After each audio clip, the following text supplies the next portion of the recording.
Alright, dito naman tayo sa exterior design. Ito, point of view ng bilang isang beginner pagdating sa sasakyan. Ito yung mga masasabi natin. So, syempre, ito ay electric vehicle. So, wala tayong makikitang grills dito para ma-cool yung engine. So, makikita nyo, sarado siya, no? Which is nakakalinis sa design ng sasakyan kasi very plain na lang siya dito. Ang makikita mo na lang is yung kanyang badge na BYD. At ang napansin ko pa sa badge niya, nilubog na nila sa bumper. Kaya kung mahihipo mo, bahagya na lang nakaumbok yung kanyang emblem na BYD dito. Then dito sa baba, sa gitna, meron siyang camera dahil nga itong sasakyan na to ay naka 360 degree view angle. Kaya lahat makikita mo na, no? Kaya may camera siya dyan. Then dito naman yung kanyang lagayan ng plate number. Then dito meron tayong nakikitang grill. Dito wala akong nakikitang parang yung condenser ng aircon. No? Pero siguro part lang din ito ng design. Black yung sa ilalim ng bumper niya. Kung titignan mo yung harapan, singkit yung mata niya, no? Napaka-aggressive, pero pag tinignan mo sa side, ang eleganteng tignan ng kotse. Ito naman yung design ng kanyang headlamp. Talagang ang ganda no? Meron siyang BYD technology doon na nakalagay. Ito naman yung itsura ng kanyang daytime running light. Isang diretso, and then meron pa doon sa loob. Iba na yung design ng mga headlight nila. Very futuristic, napaka-high-tech na ito. So yan ganda Tapos, hinati niya yung kanyang headlight. Meron siyang plastic part dito, and then bumaba dito yung daytime running light niya. No? Galing. Pag tinignan mo ng malayo, ang lapad ng harap, parang nakaka-intimidate siyang i-drive kasi, alam mo yun, kapag nasanay ka sa maliit na sasakyan, tas masikip pa dun sa dadaanan mo, parang nakakailang. Pero dahil sa design niya, pag pumasok ka sa loob ng sasakyan, mamaya mache-check natin, liit, no? Dito sa side niya, ayan, meron pa siyang plastic part dito sa taas ng gulong. Siguro ito rin yung isa sa nagpapalapad sa sasakyan. And maganda siya kasi malinis tignan. Yung kanyang dito, yung hindi siya mukhang nilagay lang. Kasi kung titignan nyo yung side niya dito, nakalubog din. Parang nakamolde siya para ilagay ito. Then, napakalaki ng kanyang mags. Ang alam ko, 20 inches ito. Tapos Michelin yung tires na nilagay nila. Ito ay puro naka-disc brake, no? Yung caliper na ginamit nila is ginawa nilang red, kaya nagpapadagdag bilang sportier look. Mas maangas, astig. Mamaya, mache-check natin kung gaano siya kakomportable. Gayong medyo payat na yung kanyang gulong. No? Then meron siyang badge na BYD sa gitna. Then same dun sa harapan, hindi na nakaumbok masyado yung BYD na badge dito. No? So nilulubog na nila para hindi masyado, alam mo yon, parang nilagay lang yung badge, di ba? Then dito sa side, ang sabi nila sa kanilang product detail is inspired siya sa Ocean Wave. Kung titignan mo ng side, nga naman, medyo may pagka-Ocean Wave siya kasi nga mababa lang yung kanyang bubong. So sumakto siya dito sa pagkababa ng kanyang hood, diretso dito, parang splash ng ocean. Then, ito naman yung kanyang door handles. Then, makikita nyo, wala na siyang susian. So, ito kasi meron siyang key fob and pwede rin buksan gamit ng card. Then, meron siyang pindutan dito, I think, para pagka ilalak mo siya. Kapag tumatakbo na yung sasakyan, itong door handles niya o yung bukasan ng pintuan, aatras to, papasok para mas malinis tignan yung side ng sasakyan at pareho pa siya ng kulay dito sa body. Then, dito yung side mirror niya, meron siyang ilaw, then camera. Since ito ay 360 view. Then dito naman yung kanyang signal light.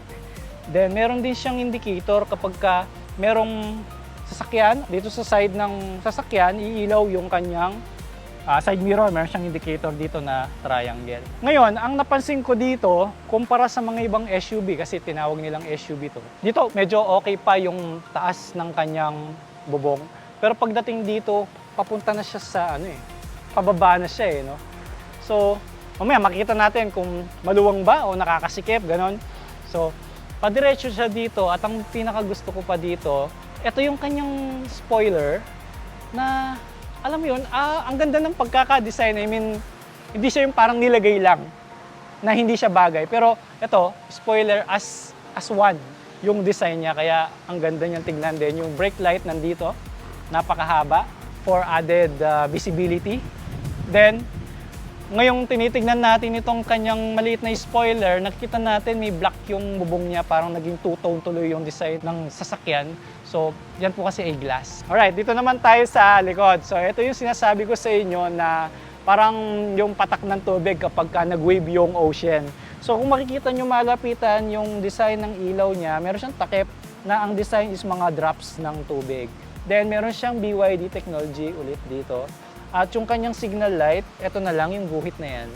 Very slick ng design, minimalist, pero pag tinignan mo ng malayo, sobrang angas ng dating. Doon sa sinasabi ko sa harapan, medyo nakaangat ng konti yung BYD na badge, pero dito, pantay na yung BYD natin sa kanyang tailgate, kaya ang ganda niyang hawakan eh, no? Pantay na nakalubog sa kanyang, yung yero to, di ba? So nakalubog siya, kaya ang gandang tignan. Pero lang dito sa mga kanyang ibang badge, like tong Sea Lion 7, yan, dinikit na lang yan. Ayan, ng double adhesive. Ayan, okay lang yan. Meron siyang sticker dito, so para hindi malito yung mga bagong gagamit, meron siyang sticker na truck open. And then, pipindutin lang siya dito at automatic aangat na yung kanyang tailgate. And base dun sa details na diniscuss nila kanina, pwede rin itong buksan gamit ng paa or kick sensor ang tawag doon. So gaganyanin mo lang, then automatic aangat na yung tailgate mo para pagka meron kang dalang gamit, madali mo siyang may sasakay. So napakaluwang ng kanyang lagayan, no, dito sa likod. Yun nga, dahil pababa yung likod ng sasakyan, medyo ayun lang, tinipid lang yung space banda dito kasi pag ganyan na siya. Siguro naninibago lang ako dahil may SUV ako dati, yung mga SUV nakasanayan natin, di ba?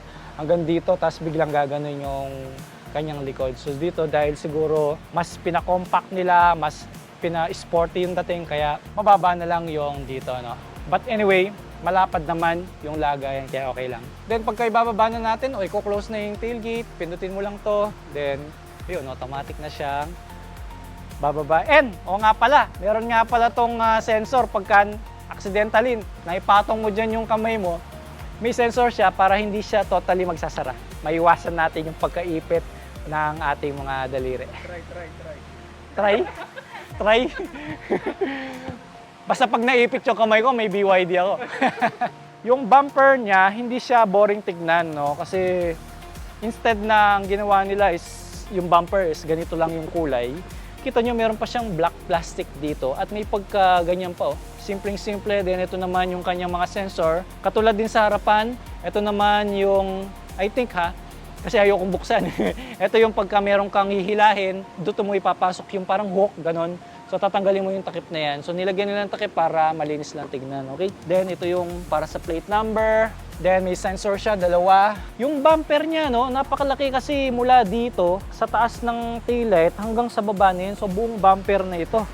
Kaya kapag ka tinanggal mo, ang laki ng mawawala sa kanya. Yan, no? Siguro gusto nila ma-maximize na yung space ng sasakyan. Kaya talagang very compact ng mga design na nilagay nila dito. Dito naman tayo sa lagay ng gamit sa likuran. So nasabi ko kanina, medyo parang masikip na siya kasi pag ganyan yung kanyang bubong dahil sa tailgate, no? Dahil sportier look nga ito. Dito naman sa pinaka platform niya, kumbaga, kung saan mo pinapatong yung gamit, maluwang naman. Pero pagdating sa height, medyo matitipiran ka lang ng konti gawa nga nito kasi hanggang dito lang yung pintuan.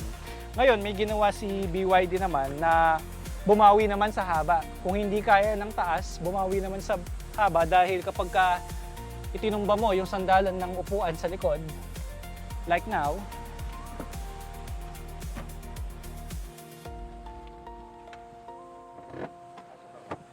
so makikita nyo, natumba natin yung kanyang mga sandalan, so mas mahaba yung space na pwede mong paglagyan ng gamit. Although hindi siya totally bababa as in diretso, pero still okay na rin, di ba? So yun, ganito na kahaba yung pwede mong paglagyan ng gamit. At ito pa yung nakakatuwa sa ginawa nila dahil nakita nyo to. So ito, pipindutin mo para mahila mo pataas yung kanyang patungan ng gamit. Then, dito makita yung lagayan niya dito sa ilalim. So meron pa siyang lagayan dyan, mas malalim. And then, pag tinanggal mo yung takip, dyan naman makikita kung saan nilalagay yung mga tools. So, made in styrofoam siya para pagka nalulubak, hindi maingay yung mga metal, like yung mga tools. So pwede rin palang tanggalin ito. At kung hindi mo siya paglalagyan ng mga tools, ayan, ganyan kalaki yung sa ilalim niya. So nakita nyo itong, kumbaga platform niyang ito. Ngayon, pagka medyo nabitin ka, kasi medyo pantay siya, no? Pwede mo siyang ibaba at ipasok dito. Ayun, mas lulubog siya. At alam nyo kung para saan yon. Meron kasi siyang mga pinagtatalian dito. So sumatotal, naging 4 yung pinagtatalian mo at ito pa yung iba. Ayan. So yung mga gamit mo para hindi sila nagmo-move. Then dito sa likod, although walang upuan dito sa likod, nilagyan pa rin nila ng speaker. Kasi ang speaker na sasakyan na to ay 12. So ganun ka-surround yung sound system niya. Meron din siyang ilaw dito, kabilaan. Pagkatapos meron din siyang hook. Up to 3 kilograms ang kaya niyang i-hold. Alright, pagkatapos natin sa exterior, check naman natin yung design sa loob. Pero bago yun, pakita ko muna sa inyo yung kanyang key fob. Ganyan po yung design, napaka-sexy ng key fob niya. Meron pa siyang emblem sa likod na BYD. At ang nakikita kong buttons dito is lock, unlock. Tapos meron siyang bilog dito, no? Alright, then ito naman yung kanyang card. So pwede ring buksan ang sasakyan gamit lang ng card. Halimbawa, ayaw magdala ng key fob kasi very bulking dalhin. So ito na lang card, kasya sa wallet natin, bulsa, ganon. So testingin muna natin. So una, kung hindi ka gagamit ng card, bubulsa mo lang yung key fob mo, no? So pwede mo namang pindutin lang ito. Then aangat na yung kanyang door handles. Right, kung namang card ang gagamitin natin, so sad to say, hindi natin siya magagamit dito sa passenger side kasi nga pwede lang siya magamit doon sa driver side. Kung makikita nyo yung side mirror niya, wala siyang nakalagay ng NFC. So punta tayo sa driver side ngayon para matesting. Since ang driver naman ng laging may dala ng susi and card, di ba? So ito yung sinasabi ko sa inyong naka-emboss na NFC. So dyan mo itatap yung card at ang mangyayari, magbubukas yung sasakyan. Nice one! So pwede natin buksan yung pintuan. Ngayon, kung hindi mo dala yung key fob and card, huwag kayong mag-alala dahil pwede rin buksan ang sasakyan na ito gamit ng ating mga smartphone. At pwede mo ring i-on dito automatic yung aircon. So para pagkasakay mo, halimbawa nakabilad sa parking lot, di at least malamig na yung sasakyan, di ba? Let's go!